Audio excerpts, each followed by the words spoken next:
Thank you very, very much for everybody for listening to me and for being here tonight, and for Jonathan for coming out to talk to us.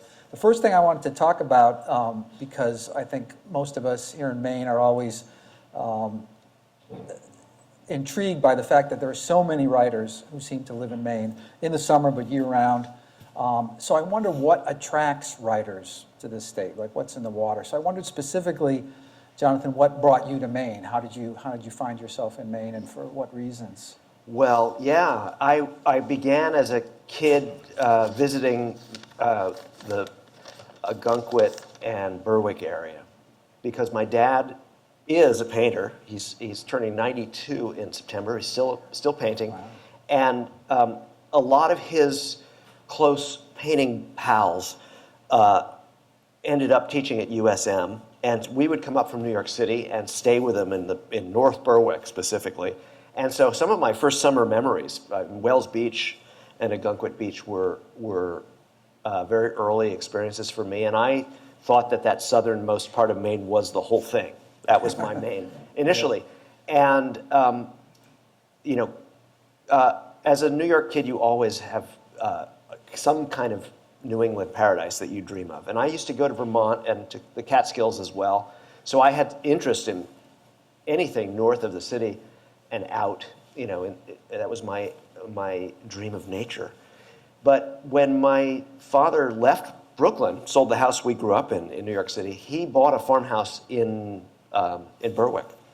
So for a while, I was living in California then, I was in my 20s, kind of beginning as a writer. The de facto family home was, come home to Berwick to see him or see my siblings and hang out at Christmas time or whatever. And I still was centered down south, but I gradually began to explore up the coast, and I got an invitation to teach at the Stone Coast Writers Conference in the summer, which drew me up to Brunswick. And the further along the coast I got, the more excited I was. I really loved when things opened out more, and I had a friend in Lincolnville who invited me, a Maine writer named Elizabeth Hand, and I would stay with her, and I thought, well, this is getting better and better. And then some friends invited me up to their new house in Brooklyn, Maine. And when I got onto that Blue Hill Peninsula, I really thought, oh, this is what I've been looking for. And that was about a little more than 20 years ago now. And I found a house up there to live in the summers, and sometimes more than the summers. I've wintered through a few times, and I really love it and feel very attached and identified with it. Can you list any differences between Brooklyn, New York, and Brooklyn, Maine? Well, let's see. I actually felt it was very convenient that I ended up not in Brooklyn, Maine, because I could not have to always constantly have to distinguish the two things.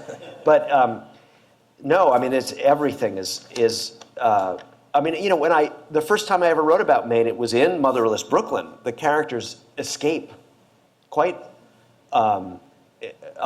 unexpectedly. They escape to Maine for a moment, and the main point of view character who narrates the book has never been out of New York City, so he finds it almost it's like visiting another planet. The first time he sees the coastline and sees the open horizon of the ocean, he doesn't have any way to index this experience. Well, I mean, I was luckier than he was. I did grow up getting out of the city, not just to New England and to Maine, but to the Midwest sometimes. But there is this classic street kid thing of being almost agoraphobic the first time you see the open horizon. Sure. So when you wrote that, but you didn't have a home in Maine yet. You had come to Maine.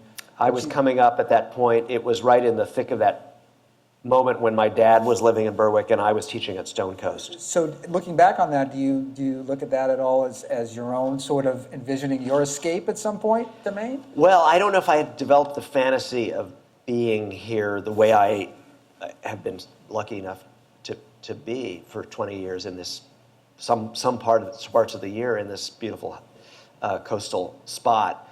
But I already knew it was an emblem of this kind of freedom and possibility for me, the antidote to city life. And I crave city life. I crave them both. It's not like I can resolve the contradiction. But yeah, when he sets eyes on the lighthouse in that book, I was probably thinking at some level about like, well, what if I had this too, you know? And to the point about Maine seems to attract a lot of writers, do you find that there are certain things about being in Maine that help you as a writer, either very tangible things about, you know, having more time to write or less distractions, or even just getting you in a certain mind frame that you feel works for you as a writer in Maine? I think it is a very conducive place for my work, and I've written, you know, disproportionate amounts of the novels of my, you know, what the last 15 years of my work were written in, you know, in one very specific spot at this desk, you know, overlooking the tree line and a certain portion of my, you know, my meadow. And it's actually a writer's desk I'm working at because I live in the home of a Maine writer named Esther Wood, who was kind of the local historian up there. And so there are writer ghosts really specifically at the desk and the window where I sit. Right, and she wrote newspaper columns and books about life in Maine. Absolutely. And I wondered, did you know that was her house when you first went to look at it? And did that have anything to do with you wanting to buy it? I had to have it all explained to me. But believe me, the investiture of her presence in that neighborhood, when I first got up there, you know, she was so beloved and so embraced. And so everyone stopped by and explained to me. You know, it was great because the sense of possession, you know, she lived there and stayed in the house until she was 97, which, you know, was an incredible act of a classic Maine kind of, you know, autonomy. But, you know, anyone living alone in a house at that age is being helped by a lot of people. So everyone came and told me, basically, that they were the ones who took care of Esther Wood. She had like, and in fact, they would say, and we always had her over for Christmas. And I was like, oh man, she really had a very busy Christmas. And when you say there's sort of ghosts there, do you have any of her books, or do you ask sometimes when you're writing something, what would Esther do? Well, I keep all 4 of her published books. I think I have the complete run in that room where I write, and 1 or 2 of them is inscribed. I'd like to eventually find 4 autographed copies because I'm a fetishist for that sort of thing. But I don't connect her actual writing that much with my own.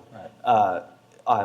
I do connect it with my house because she's talking about events that occurred in the space, and so that's kind of cool for me. You know, she'll say, you know, when I was 7, you know, I don't remember his name, but, you know, Uncle Philip came home from the sea and threw his sea chest down at the foot of the stairs, and I'm like, that's the stairs. So that was pretty good.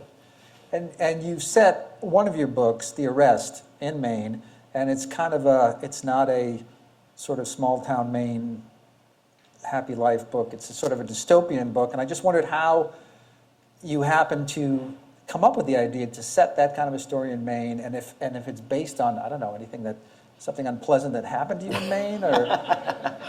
Yeah, it's not really about how bad Maine is. It's about how bad reality is. But I put it on the Blue Hill Peninsula. But you know what? It's not even really about how bad reality is. It's a post-apocalyptic book of sorts. But the atmosphere is really sort of pastoral, and it's, in a way, it takes part in a tradition that is very familiar to science fiction readers, and there's even a nickname for it, which is the cozy catastrophe book, where really the world is destroyed in order that people may live more simply, and you know, it's a kind of fantasy about how one could reclaim a kind of simpler way of being. And I don't make any pretense of this in the book. I really am writing about the idea, the desire to reclaim some kind of simplicity that seems to involve invariably fantasies of massive destruction and worldwide chaos, and just in order that one little pocket may be restored to its kind of, you know, a kind of perfect state. And the Blue Hill Peninsula is loaded with stuff like organic farms and people with all kinds of incredible know-how and old ways of doing things. It's the part of Maine that Helen and Scott Nearing, who wrote Living the Good Life, came to. So it's very conducive to these dreams of, if only this little area could be detached from modernity and just drift off on its own, it would be self-sufficient and very, charming. So I'm really writing about that wish, and then also about like how queasy that wish is, because it seems to involve lots of other people living in terrible ways, or just dying outright for it to come about. It's funny when you say cozy catastrophe. I'd never heard that term before, but it reminds me of Murder, She Wrote, which is set in Maine, which is basically in the tradition of cozy murder mysteries. Yes, right. It's like you don't see anybody get killed. Exactly. You don't see the blood. It comes, I think, from the idea of the cozy murder mystery, which is really about community and about people that you want to spend time with, having tea and having a nice time, and then in the background they solve a crime. And so how did you pick the Blue Hill Peninsula as the place that you wanted to come? Was it partly because of the writing tradition up there? Well, I didn't even really get it when I first came up there, how weirdly loaded with, like this kind of megawattage of writing lineage there was. E.B. White on the one side, and then, Lowell and Hardwick and Mary McCarthy on the other, and then even Robert McCloskey, who'd written these incredibly beautiful and drawn these beautiful children's books. I was oblivious to all of this. I just fell in love with the landscape and the particular feeling of isolation that comes when you cross that bridge onto Verona Island. It just seemed to me to elevate the things I loved about coastal Maine to the maximum, and I was entranced by that. And obviously your upbringing, as you said, was in a very different place in Brooklyn, New York, and I won't pronounce it correctly, but you grew up in Gowanus? Yeah, where I grew up is actually an interesting and debatable point. Gowanus is the name of a canal, famously polluted industrial canal, and it's now become the name of a neighborhood, but really that whole region where I grew up was unnamed. It was just South Brooklyn, or, people would refer to it as downtown Brooklyn, which wasn't exactly right because it wasn't the commercial part, it was a residential strip. But eventually, neighborhoods were carved out of it by people who were dreaming of transforming it into the bourgeois paradise that it is now. And that was a process I grew up witnessing. And so the invention of Boerum Hill, which is the real name now, it's become a real name for this, like the place exactly where I grew up, which is a portion of what is adjacent to Gowanus. Well, that was a name that was invented by one of my neighbors. I mean, I knew the woman who cooked up that name. So it was very much a kind of an early version of the gentrification script that has become so famous in urban life. We all know now how it works. There are old crumbling buildings, artists move into them because they're cheap, and then the next thing you know, there's a realtor and a coffee shop, and the artists are being priced out, right? Well, that happened, but in incredible slow motion where I grew up, because it hadn't really become a clear script so much. It was a work in progress. And how do you feel growing up there affected your writing? I mean, obviously you've set at least 3 books just in Brooklyn, and then 5 total, I guess, in New York City. So do you see those as autobiographical, or do you see just the experience of growing up in Brooklyn was so intense that it's got to find its way into your books? Or? Yeah. Well, the first thing to say, I always kind of need to remind myself of this, because the Brooklyn books became, in a way, my identity. But I avoided it initially. I ran away to California, in the Bay Area, in my 20s, and I wrote books that were set in the West or on other planets, because I wrote some really fantastical novels, and I didn't think I wanted to write about New York initially at all. But then I kind of took an abrupt boomerang turn back in my life and in my writing. I moved back to Brooklyn, and I very rapidly after that wrote that book that I've already mentioned, Motherless Brooklyn.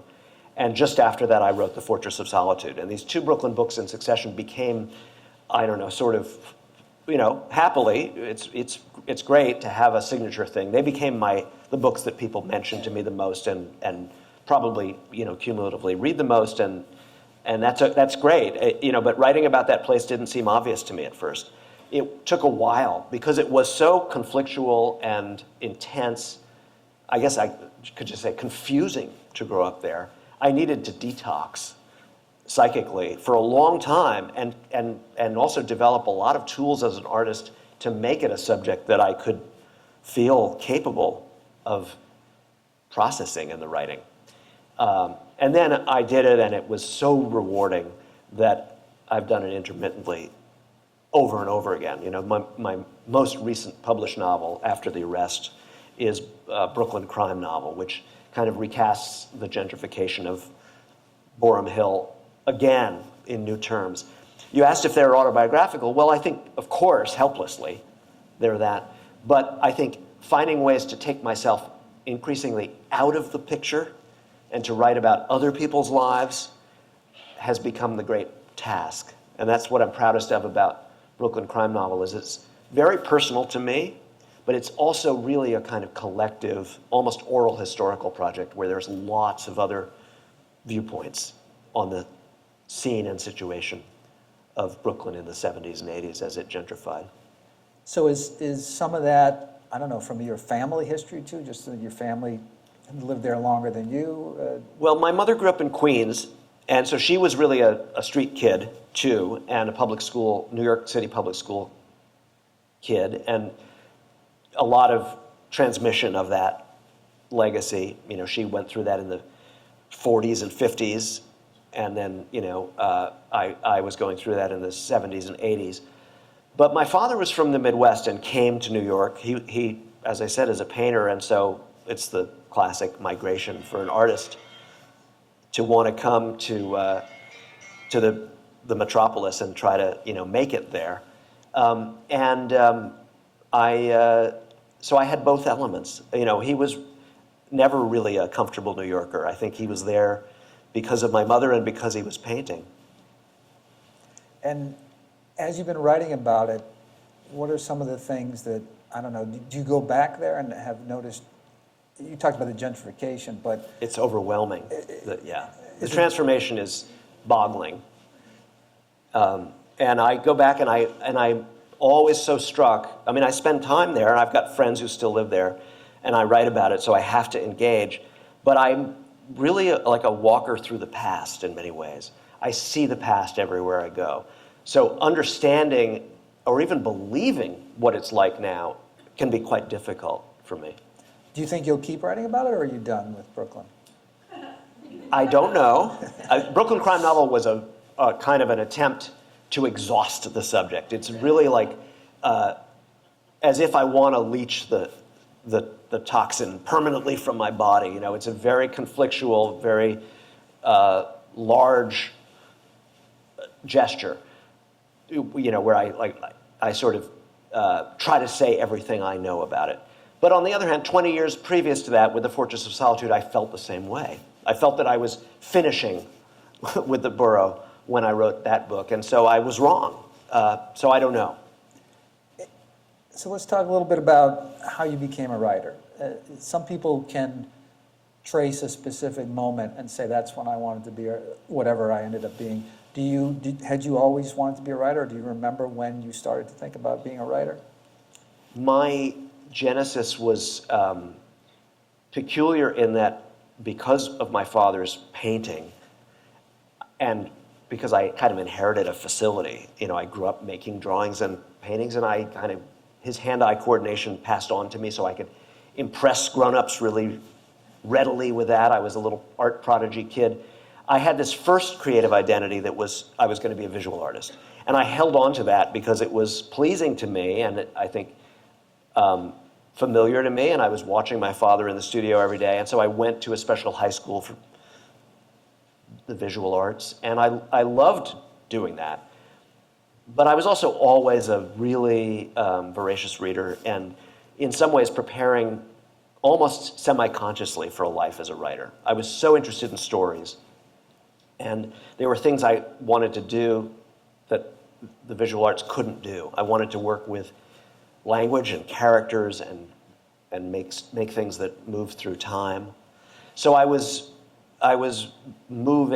drifting towards writing instead. And when I switched very decisively at age 19, it was when I went off to college, I was there making paintings, and then sort of one day I started a novel, and I never really looked back. But I think a lot of the training that I received as an art student, and also a lot of the temperament, a lot of the interior preparation to live a life of just going into a room and making things out of thin air, it was really transferable. It really trained me to be a writer, being an art student. So I was ready in a lot of ways. That first year when you were, and I think you went to Bennington, right? Yeah. And that first year that you were studying art, do you remember what flipped the switch for you? Like, what, did you have a specific class or something where all of a sudden, I want to be a writer? There are a lot of ingredients in this mix. For one thing, I got out of New York City and out of my father's orbit a little bit. I think another part of me, I'd been daring myself to consider that switch. I was holding on to making paintings because I was sort of good at it. But I knew that even if it set me back, because I wouldn't have been naturally, I wasn't practicing writing, that I loved reading the most. I loved books the most. And I was a book collector already, and I was always reading so much. So I think that the desire was there, and I just had to kind of call my own bluff in a way. And what were some of your favorite genres or your favorite writers? And I guess I wonder if you had any favorite Maine writers even back then. Well, that's a good question. I think, who did I read that might have been working in Maine already? I'm not sure that E.B. White was, actually one of my great early reading experiences was the least celebrated of his famous young adult novels is one called The Trumpeter of the Swan. The Trumpet of the Swan.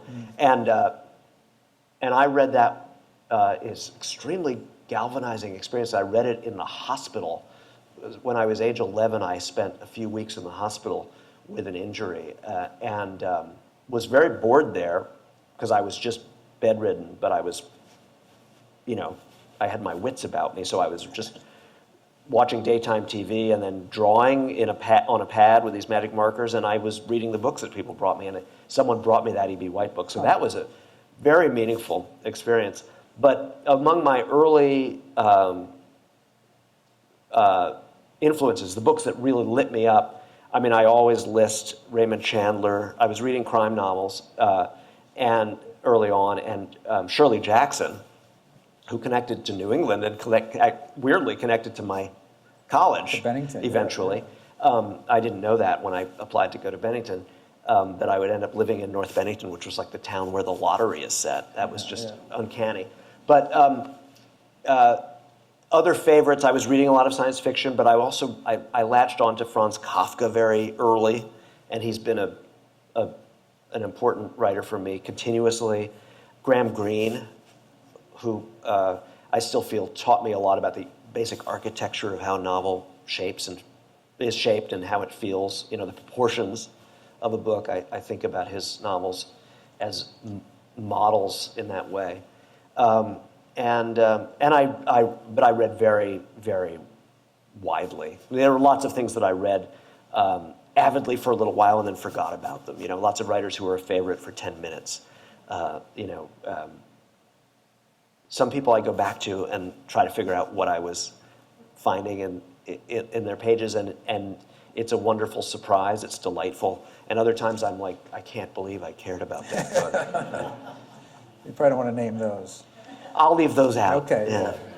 And when you started making that switch, do you remember what the first kinds of things you were writing about, like whether it was short stories or you tried a novel right away, or what they were about, what kind of genres you were writing when you started? I had a fixation on certain short story writers who were writing science fiction and fantasy or horror, like Shirley Jackson and Ray Bradbury, Theodore Sturgeon. And so the first things I tried to write were modeled on those stories.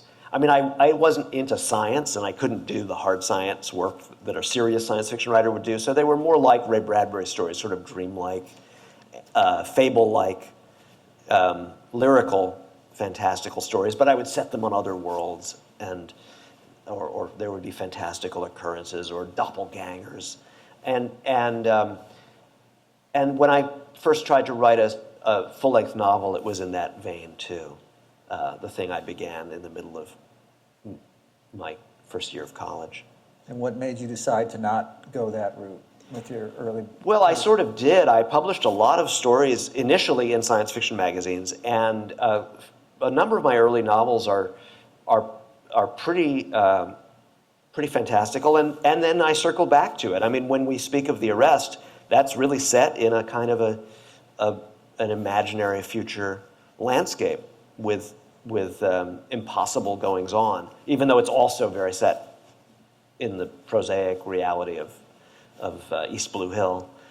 So I've tended to mix those two things together heedlessly, I guess I'd say, without any real concern about what genre I was landing in, but with just an excitement about the way that different genre elements can activate storytelling. So I've used pieces of crime fiction.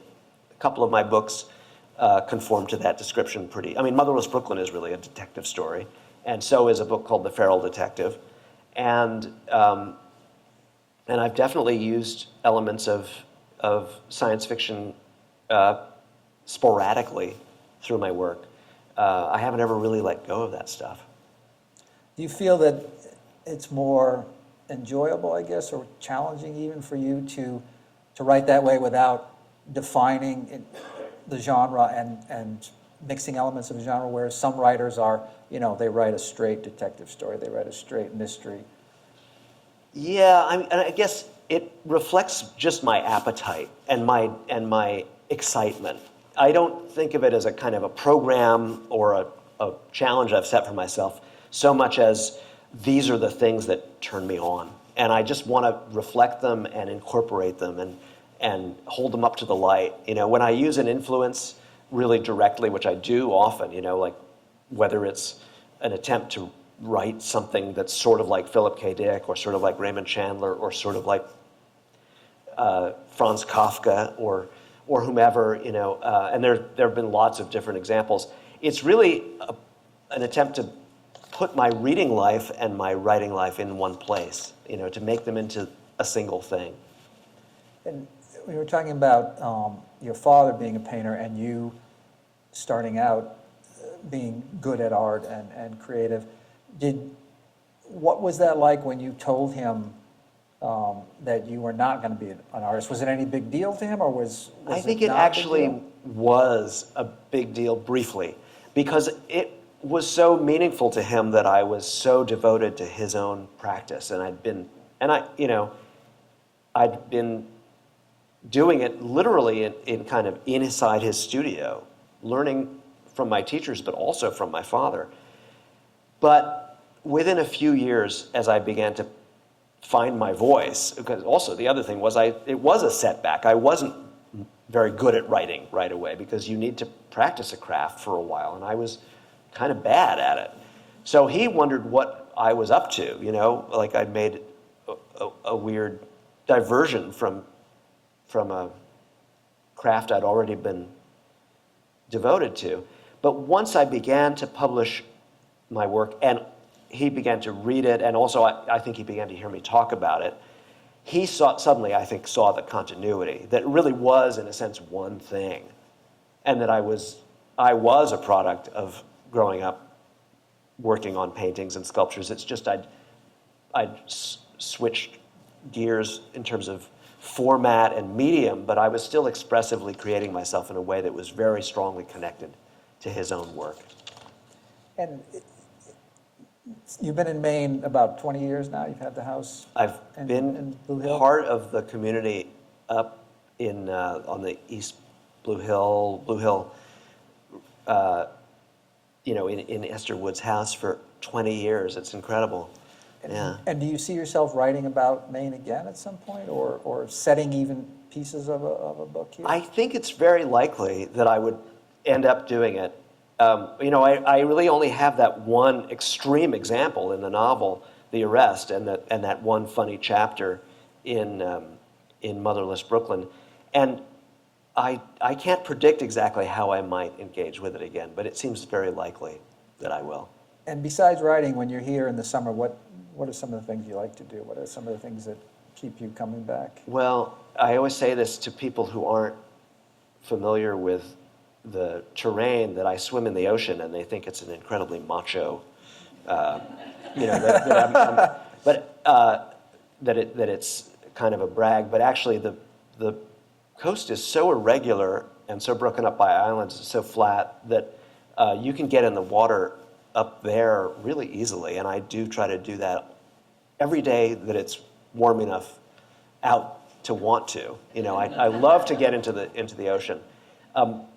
But I also disappoint people because where I am is so boaty. There's so much sailing, and I really don't. Oh, this is great. This interview will serve as an inoculation for all those constant invitations onto people's boats, which I feel so bad for refusing. But I get really jittery. I'm like a cat when I'm out on someone's boat. I just start looking at the shore. Any kind of boat? Sailboat? I mean, Powerboat? A powerboat is good because I know it could turn around really quickly, and possibly I could do it myself. If everyone else disappeared, I would probably be able to get it back to the shore, whereas the other kinds I couldn't. But better for me that I never get on the boat at all. Wow.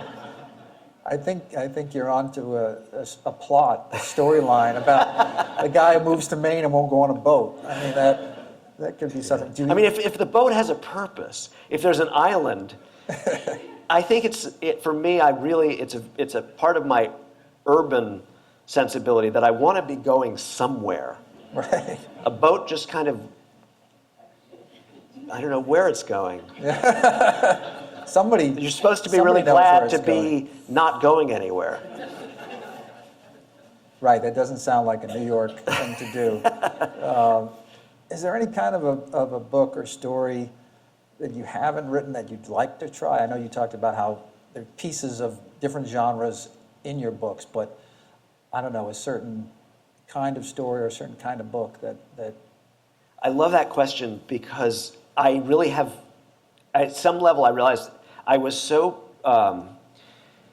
promiscuous in my love as a reader. There's so many kinds of things I love to read and engage with, and I was so fascinated by the lives of authors and the different things authors could do that I, at some level, halfway through this journey, I realized I was almost being systematic about trying, like I've written an academic satire, and I've written a family saga and a historical novel, and I've definitely visited those different genres. I even wrote one book that could be kind of seen as a Western, and so I'm always looking for that thing that I haven't done yet. I think that I even fool around with some poetry, which is like, it's the ultimate dilettante thing for a novelist to do, to publish a poem. But I suppose the written genre that I really haven't dared myself to do would be a true, a Gothic romance. The dark house and the mysterious husband who's scary but then turns out to be wonderful. But I'd have to find some really different way to engage with those elements, because apart from a couple of movies, and the truth is I write what I read.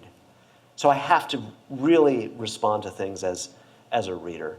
And apart from, literally like Charlotte Bronte and Alfred Hitchcock's Rebecca, I don't really vibe with those stories on the page. So it's things that I've read that I can think about writing. And I know you still teach writing, or you've taught writing for quite a while in California, Sonoma College. And I wondered, how does that, or does it help your own writing to, I guess not just to teach, but to engage with younger writers? In what ways does that help you? Well, I mean, there are practical interventions that my students make because they make me see how my preoccupations and cultural references are really in the rearview mirror. So hanging out with young people is a good way to not sound really, deeply 20th century. Like helps me let go of some stuff to hear what they think matters, or what kinds of not just writing, but what kinds of music or film, or how they think about political things. So it's dragging me into the present to be working with such intelligent, committed young writers. And then I also discover new craft problems, because you produce a certain number of, junctures, problems to solve in your own work, but having writers who are fledgling writers who are trying crazy experiments bring their problems to the table, in a workshop setting, means that you're thinking about how to approach new narrative ideas, which is incredibly refreshing, just on a formal level. Like, oh wow, I wouldn't even think to try what you're trying to do, but maybe I can help you with it. That's a fascinating situation to be in. Can you think of any specific cultural references that they've helped you shed? Well, we're in Maine, which we all know is a gray state, and you and I are a couple of gray people. So this will startle you the way it did me, but there's sometimes you'll just mention something that to you is like in your DNA. I think the one that shocked me, I said, like on the Carol Burnett show.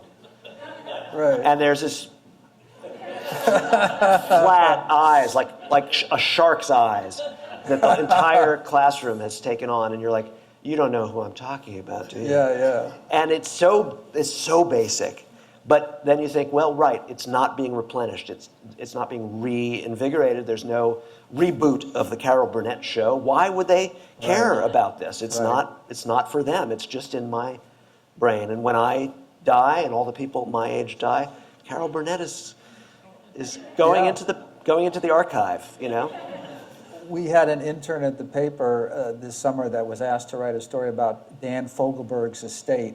And we said, you don't know who Dan Fogelberg is, do you? And she said, no, but my parents were very excited. And I said I was going to write about it. So, and you're right. And I guess those of us with some gray, we have to keep that in mind, that the cultural references don't last forever. Are there other things about working with the kids? I know you and I were talking about the student protests, right, of the past year, and that the student newspaper at Sonoma College was a source of information for you. Oh yeah, about what was going on with the protest and the administration. They were so on point. It was, our entire community relied on the student journalists at that point, because to put it most simply, the other sources of information were tied in knots. They were the story in a way, so they couldn't report it. They couldn't even testify about their decision making because it was so qualified and so pressured. So it was the student journalists who could tell us what we were experiencing and what our situation, who could define the situation we were in on campus. I was deeply admiring of their energy, as I was of the protesters' commitment. People who aren't in contact with students right now circulate a lot of really received ideas about how they're not on point in certain ways, they just don't correspond to my experience at all. I think now we can open it up to questions from the audience. So if anybody has questions for Jonathan, you can raise your hand and somebody will give you a microphone. There's a person over here, a person over there. I'm curious, what contemporary writers are you really excited about now? There's a great long list of people, and of course this relies on my being able to remember people's names. But, starting with some of my exact contemporaries who I'm still astonished by what happens, and I still am, their new books are breaking news to me. Someone like Lydia Millett or Colson Whitehead, but there are innumerable people I could name in my own, approximate cohort like that, who they blow me away. They give me energy and new ideas all the time. There are also a lot of really interesting, writers. I mean, more and more writers are younger than me every day, right? So there are so many interesting ones coming along. I'm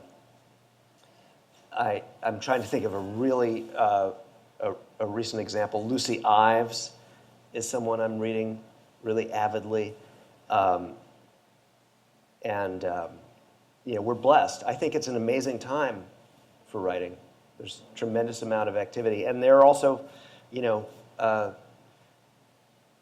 people who are still testifying from earlier generations. I read Vivian Gornick like it's breaking news. She's one of my favorite writers, essayist and memoirist, but her acuity is incredible, and she's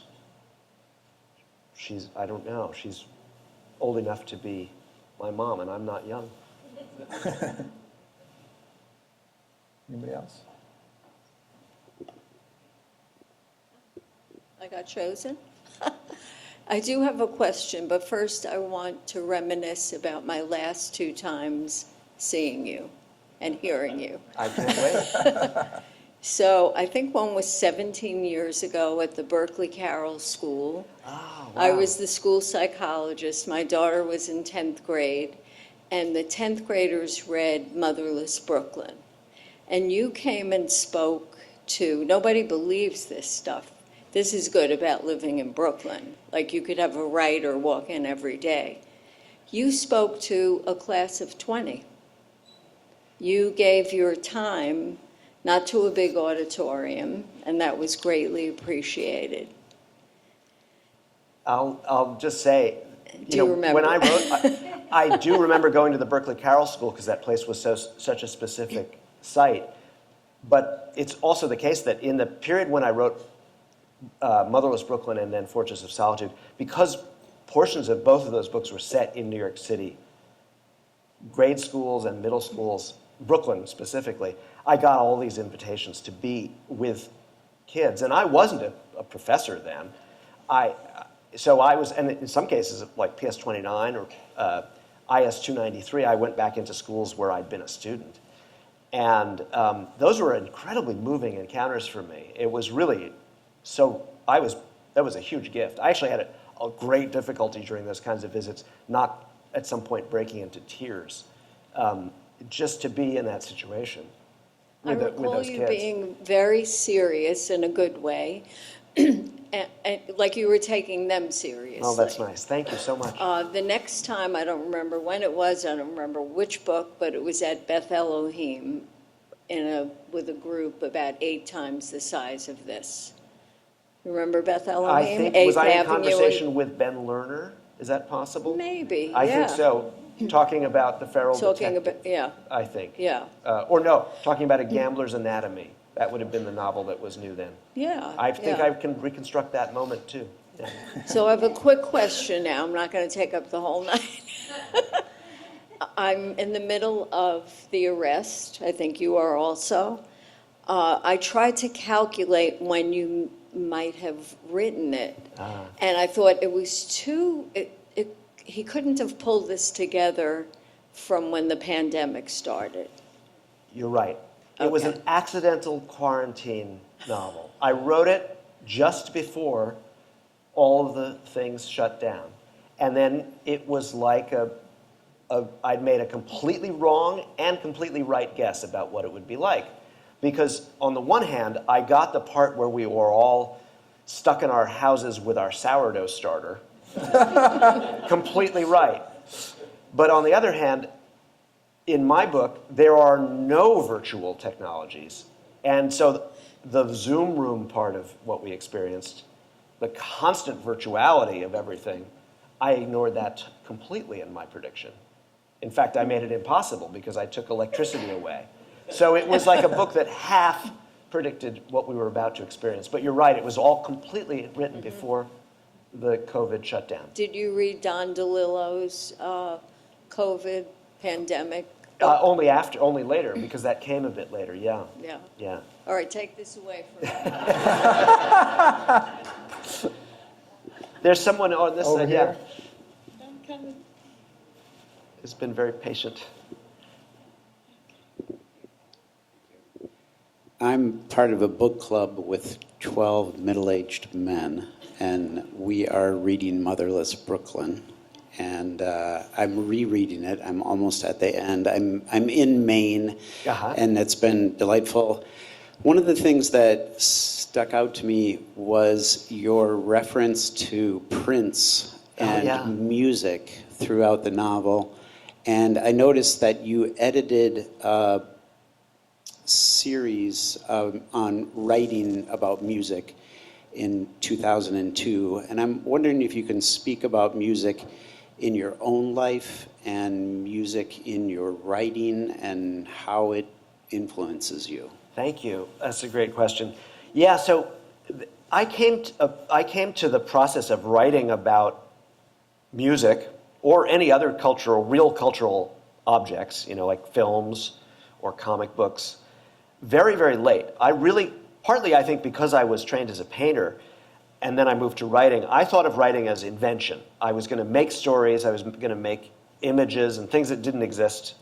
And unlike someone who might have come to novel writing from being, say, a journalist first, I didn't think my writing was for talking about real things. It was for talking about imaginary things. So when I wrote about Prince in Motherless Brooklyn, even though I was a lifelong music fan, and I even read music writing, I loved reading people like Greil Marcus and Robert Christgau and many, many others, Ellen Willis and so forth, I didn't think I would ever write that way. And something about the voice of that book was interested in naming real things in a way that I hadn't done before. It wasn't just Prince, but it also was naming the city streets and certain shops that I liked in New York City and Brooklyn. And at another point, the character talks about Mad Magazine and Don Martin cartoons. And I'd never done anything so literal as just appreciate on the page how much I loved Mad Magazine before. So it really became an entry point for me to free that part of my voice up. And in the years just subsequent to that novel, I suddenly found myself agreeing to write appreciations or in some cases even reviews of music and comic books and to edit that anthology. So I suddenly became a nonfiction writer, an arts critic or a cultural critic of some kind. But it took a long time for me to back into that practice. And that spot where he talks about Prince is really, it's like a door opening for me. I grew up in a house with lots and lots of music, and my parents' record collection was like a wonderland to me, just as their bookshelves were. And I was very blessed that way. And I always felt an intimate connection to music. I think it was also, in a way, the sacredest of the arts for me because I had no talent. I couldn't practice it. So whereas, other things, I was a visual artist and then I was a narrative artist. I worked with language. I could look at a film or a comic book as well as look at a novel or a painting and think, oh, maybe I could make that. I have the tools.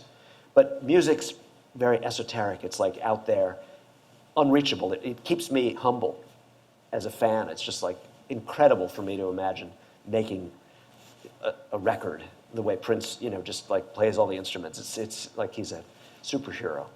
So thank you for the great question. Yeah.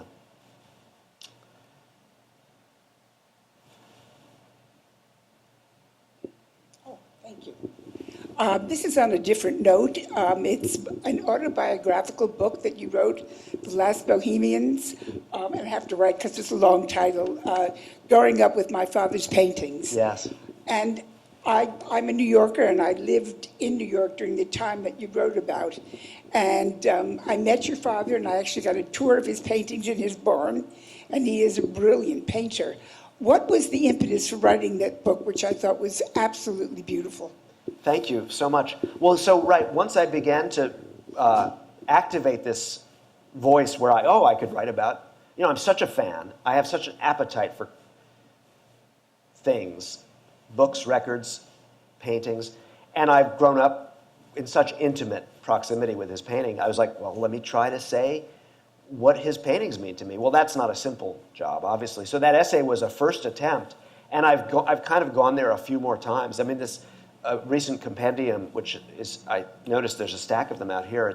It's a book of my art writings, and there are 2 or 3 places where I talk directly or at least glancingly about my father's paintings and what they mean to me. But in a way, they're like a world. It's like a fish trying to talk about the ocean. They're also a mental world I grew up inside. And so it can be challenging not to just reminisce. I mean, I think writing about art is very hard anyway. Writing about visual art, I think, is one of the hardest things. So I keep dancing up to that precipice and trying to say what the pictures look like and why I think they're so beautiful, because I love his paintings very much. Thanks.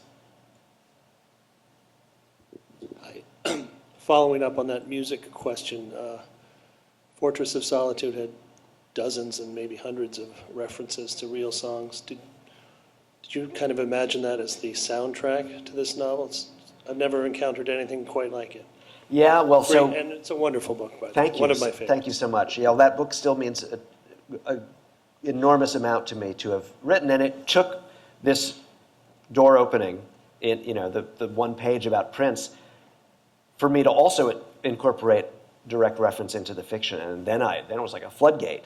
I thought, well, what, the funny thing is, it was reading Dickens that helped me do that, because I suddenly looked at Dickens differently when I realized, a lot of these characters are like referencing commercial jingles and funny broadsides or just cultural things that are specific to London in this time, and I don't know what they're referencing, but I can kind of feel it.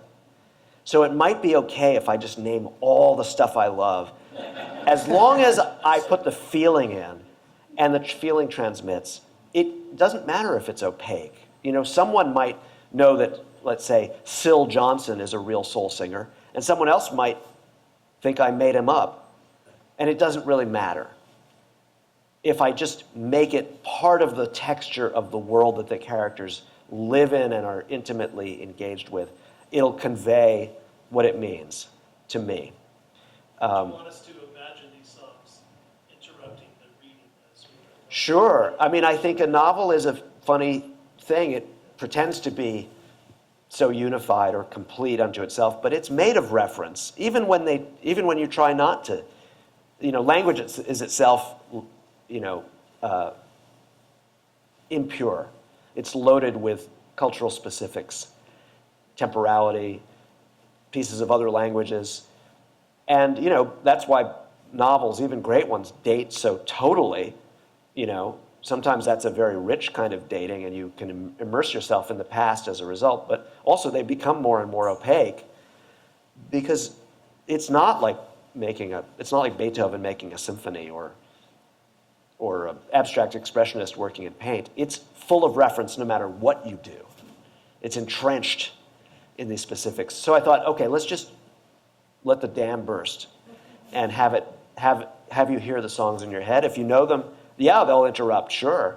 I mean, it was also a confession of how I was writing the book, because I had the music playing. I wanted to feel what the songs made me feel while I wrote the words. Thank you. Do we have time for maybe one more, I think? One other person right here?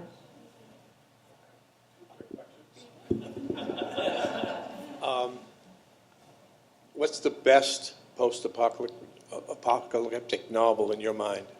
Oh, wow. That's a really interesting question. I mean, so I talked about this cozy catastrophe. I do feel that so many post-apocalyptic novels are secretly comfort devices, right? They're not always confrontations with some raw, difficult future. They're often fantasies about simplification. I mean, I feel this is often to the detriment of some books. I make a critical joke about Cormac McCarthy's The Road in the Arrest, and it's sort of sincere for me. I think that book is sort of fake dark, you know? It's like really a kind of a cowboy book about what if me and my son were just alone and, you know, a bad landscape. I mean, that's a ridiculous diss of a brilliant writer, so I have this apprehension, and one of the things in The Arrest is I wanted to work through some of this thinking. But I also, of course, grew up reading these books, and whether they were consoling me or terrifying me or both, I was very engaged with them. I love a book called Earth Abides by George R. Stewart very, very much. I also love a book that's maybe less well-known called Ridley Walker by Russell Hoban. And those are two that I still think about a lot. Last Babylon. That's another marvelous book, yeah. Last question would be, if you were to do a graphic novel, who would you do it with? Who would be the artist? Well, I had the fortune of being invited to write a comic book for Marvel, and I drew in a marvelous artist who I'd found myself named Farrell Dalrymple. So that was an incredible pleasure. He drew 10 issues that I wrote. But in the course of it, I also got Gary Panter to do 3 or 4 pages. He was never going to do all 10 issues for me, but I had my character have a kind of Gary Panter dream sequence. And that was the fulfillment of a lifetime of admiration. I think he's one of the great artists in the graphic form, or in a way, one of the great living artists. Just his work is stunning. I looked at a picture that he made on Instagram today, that something he drew. He lives in Texas, and he's making these sublime images now. They're not sequential. He doesn't make comic books so much anymore, but what an incredible genius. So if I had my ultimate dream, it would probably be that, and I kind of briefly got to have it. Thank you. And I'd like to thank Jonathan for spending the time with us tonight. Thank everybody for coming out. We really appreciate it. Thanks, Ray.